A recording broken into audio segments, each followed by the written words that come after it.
Assalamualaikum warahmatullahi taala wabarakatuh. Yang terhormat kepada Bapak Ceceng Salamuddin MAG selaku dosen pengampu mata kuliah dasar-dasar pendidikan. Perkenalkan, nama saya Linan Husnul Khotimah, Prodi PAI semester 1. Di sini saya sedikitnya akan membahas tentang metodologi pembelajaran. Metodologi pembelajaran terbagi menjadi 5. Yang pertama, pengertian metodologi pembelajaran. Yang kedua, fungsi metodologi pembelajaran. Yang ketiga, karakteristik metodologi pembelajaran. Yang keempat, macam-macam metodologi pembelajaran. Yang kelima, implikasi metodologi pembelajaran terhadap pelaksanaan pendidikan di Indonesia era Merdeka Belajar. Yang pertama, pengertian metodologi pembelajaran. Metodologi pembelajaran adalah cara-cara dalam melakukan sistematis dalam membentuk konkret berupa langkah-langkah untuk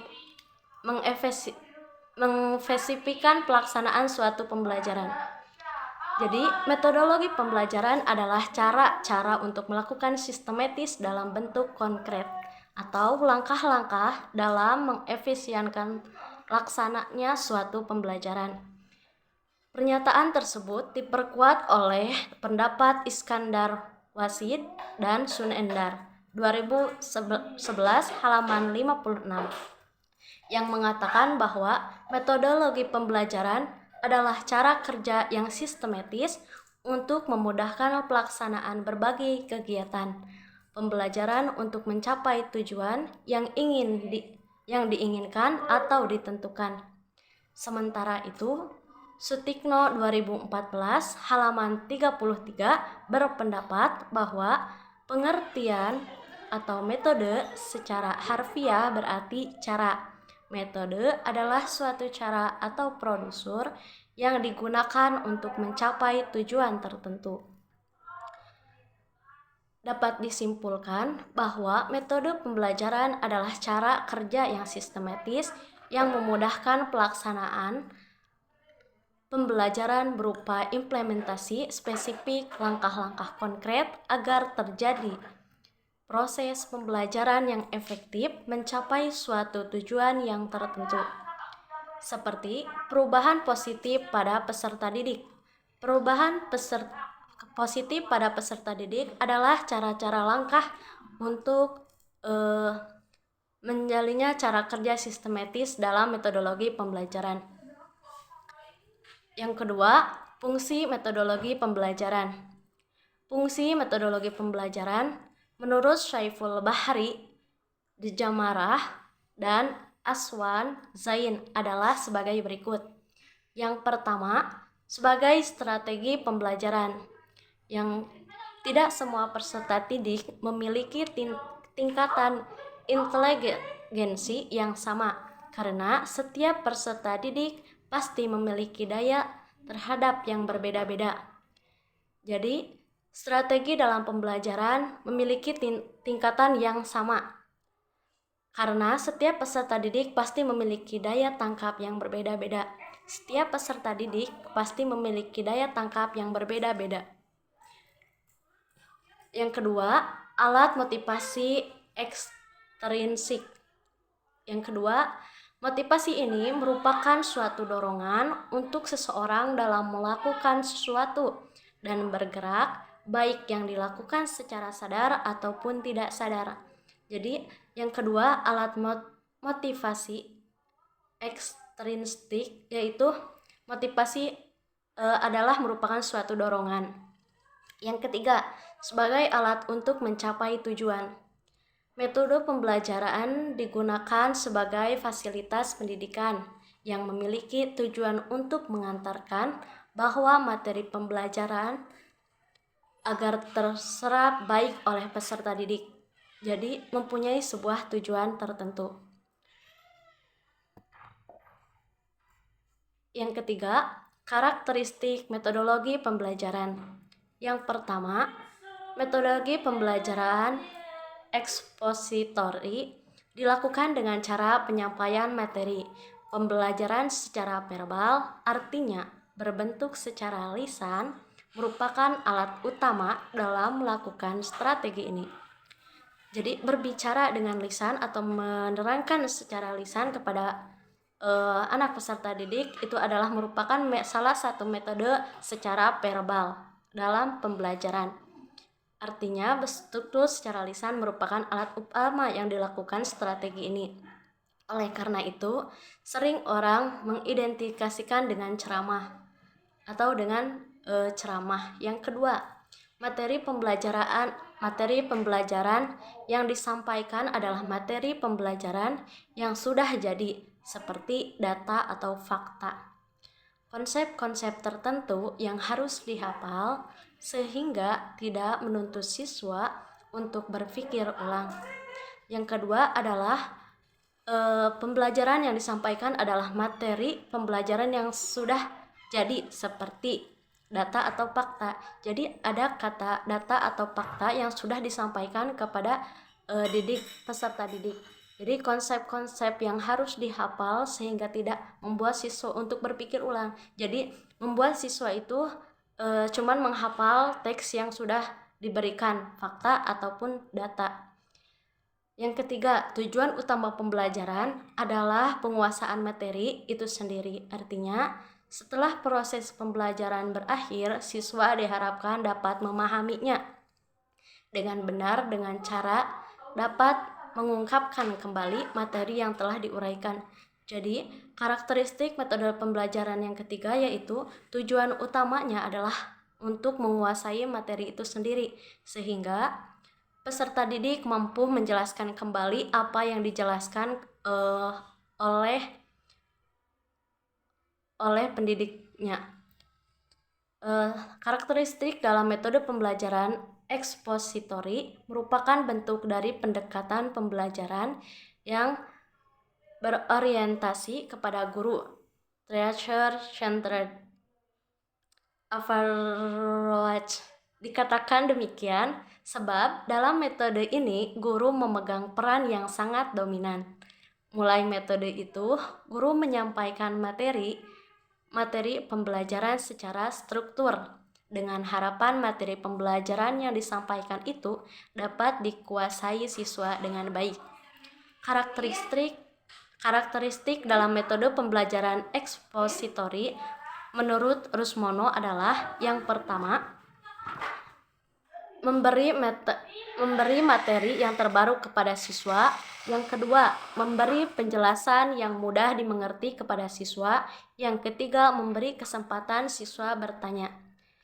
Jadi selain dari itu, karakteristik dalam metode pembelajaran adalah guru yang paling utama untuk memegang yang sangat dominan dalam menyampaikan materi secara berstruktur kepada yang dididiknya atau siswa, agar siswa dapat memahami apa rencana awal dari sebuah pembelajaran dan memberi materi yang terbaru kepada siswa, memberikan penjelasan yang mudah dimengerti kepada siswa. Jadi tidak membutuhkan banyak-banyak kata atau kata yang tidak baku. Memberikan kesempatan siswa bertanya. Jadi adapun siswa untuk saling tanya jawab.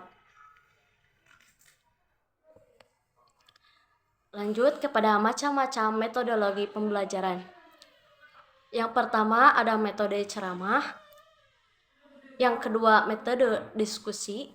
Yang ketiga metode demonstrasi. Yang keempat metode ceramah plus. Metode pembelajaran resitasi. Metode eksperimen. Metode karya wisata. Metode debat. Yang pertama yaitu metode pembelajaran dengan menyampaikan sebuah informasi secara lisan kepada siswa. Jadi menyampaikan secara lisan kepada siswa itu adalah salah satu metodologi pembelajaran.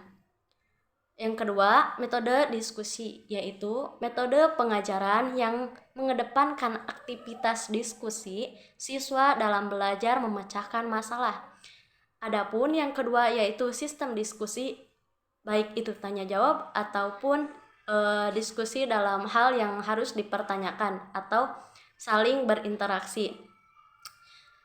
dalam sebuah memecahkan masalah. Yang ketiga, metode demonstrans, yaitu metode pengajaran yang dilakukan dengan cara bentuk praktikum sehingga siswa melihat langsung apa yang sedang dipelajari. Adapun yang ketiga yaitu demonstrans, yaitu langsung terjun membuat sebuah praktikum agar siswa dapat melihat secara langsung bagaimana cara mempelajari hal tersebut. Yang keempat, metode ceramah plus. Metode pembelajaran yang mirip dengan metode ceramah pada umumnya, tetapi disertai dengan metode lain dalam pencapaian materi pembelajaran. Jadi metode ceramah plus yaitu metode pembelajaran yang mirip dengan ceramah. Jadi mengedepankan dengan lisan. Jadi seorang guru harus mengedepankan dengan cara-cara menyampaikan secara lisan atau langsung dengan berbagai fakta-fakta atau dengan tulisan. Terus yang kelima yaitu metode pembelajaran resitasi, yaitu metode yang mengharuskan para siswa membuat suatu resum mengenai materi yang sudah disampaikan oleh pengajar. Resum tersebut ditulis di dalam kertas dengan menggunakan kata-kata sendiri dari para murid. Yang kelima yaitu metode pelajaran resitasi, yaitu metode pengajaran dengan membuat sebuah resum yang sudah dipelajari. Jadi ketika kita sudah mempelajari pembelajaran tersebut, maka pengajar harus memberikan sebuah tugas membuat resum kepada muridnya agar para murid bisa lagi mengingat-ingat apa yang dia pelajari tersebut sehingga dia memberikan dari kata-katanya sendiri. Yang keenam, metode eksperimen, yaitu metode yang dilakukan dengan kegiatan praktikum atau percobaan lab sehingga siswa dapat melihat materi pembelajaran secara langsung. Metode eksperimen tidak jauh dari sama dengan materi pembelajaran resitasi, yaitu metode yang secara langsung. Jadi terjun kepada lab yang harus siswa dipelajari. Jadi siswa biar bisa melihat apa yang dipelajari tersebut dan bagaimana cara-caranya. Yang ketujuh, metode karya wisata, yaitu metode belajar dalam memanfaatkan lingkungan atau tempat-tempat tertentu yang memiliki sumber ilmu bagi siswa. Metode ini harus mendapat pengawasan langsung dari guru. Jadi metode karya wisata yaitu termasuk ke dalam karya observasi kepada baik kepada lingkungannya ataupun kepada terjun kepada masyarakatnya. Jadi sistem observasi langsung kepada tempat yang ingin dituju atau untuk sebuah membuat praktikum atau jadi harus menggunakan sebuah metode pengawasan langsung dari gurunya juga.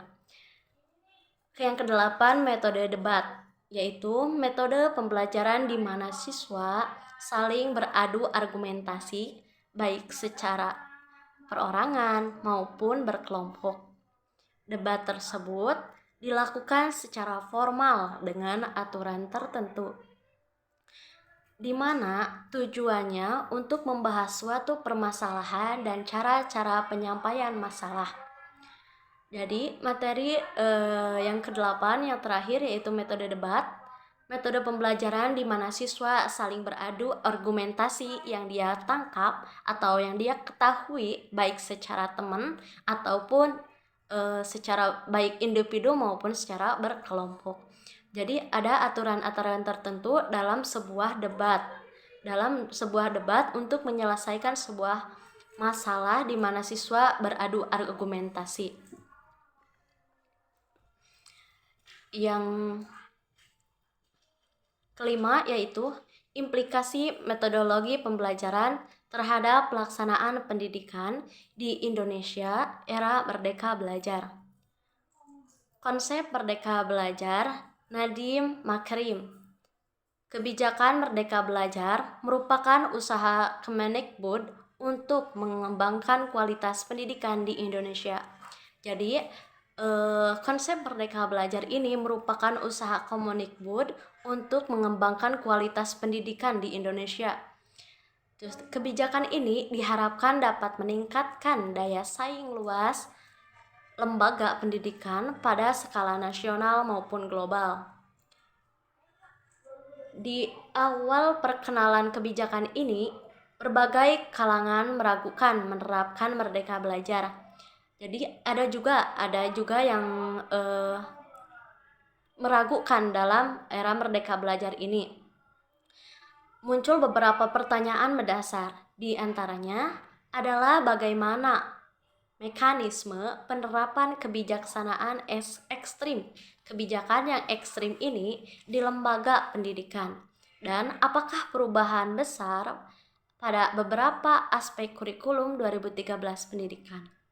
Keraguan ini tidak lain didasari dari latar belakang Nadiem Makarim selaku Kemendikbud yang tidak memiliki riwayat belajar pada fakultas dan program studi pendidikan. Berdasarkan penelusuran penulis, dilakukan oleh Nadiem Makarim memiliki latar pendidikan pada jurusan hubungan internasional dan bisnis.